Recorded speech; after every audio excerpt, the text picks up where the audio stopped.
Hossain Johnny এবং 14 নং ওয়ার্ডের সাবেক বিপ্লবী আহ্বায়ক মোহাম্মদ লিটন। আমাদের মাঝে উপস্থিত হয়েছেন মোহাম্মদ মিজানুর রহমান লিটন, শেরেবাংলা নগর থানা বিএনপি সদস্য।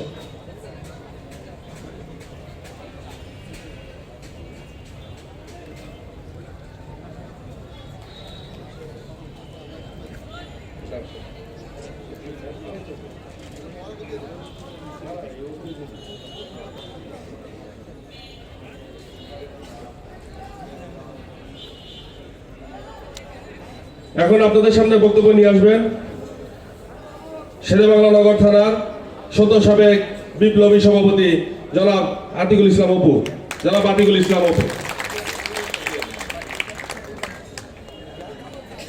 বিসমিল্লাহির রহমানির রহিম। আমি একবার বক্তব্য শুরু করেছিলাম, বিশেষ করে কর্মী সভার মধ্যে এটা হয় যে ব্যাঘাত হতে পারে, কারণ এটা অ্যাকচুয়ালি কর্মী সভা। 28 নং ওয়ার্ড যুবদলের কর্মী সভা। আমরা এর আগে শেরেবাংলা নগর থানা 99 নং ওয়ার্ড কর্মী সভা করেছি, 27 নং ওয়ার্ড যুবদল কর্মী সভা করেছি, আজকে 28 নং ওয়ার্ড যুবদল কর্মী সভা করছি। আল্লাহ তাআলার অশেষ রহমত, অশেষ মেহেরবানিতে আমরা সুষ্ঠুভাবে বিগত যে কর্মী সভাগুলো করতে পেরেছি এবং আজও এই কর্মী সভাটা আমরা সহায়ক সম্পন্ন করব।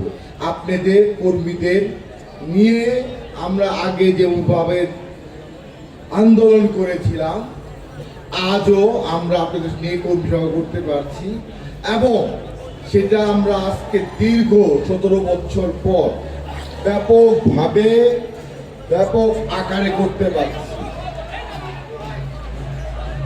আমরা সবাইকে বসে এবং এই কর্মী সভা সফল করার জন্য সবাইকে অনুরোধ জানাচ্ছি। বিসমিল্লাহির রহমানির রহিম। আমাদের মাঝে উপস্থিত আছেন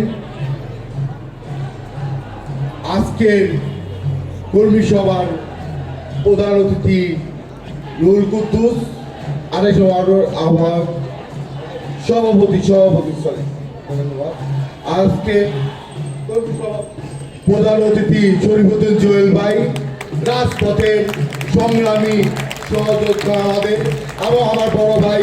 এই জন্যই আমি তার কাছে পৃথিবীর কলেজ থেকে রাজনীতি হাতে হাত করে পড়ে আমার হাত করি।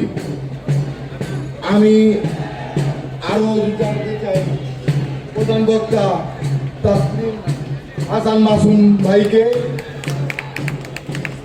মহানগর উত্তর যুবদল বিশেষ অতিথি আব্দুল হাসান টিটু ভাই এবং যে মধুর কণ্ঠ টিটু ভাই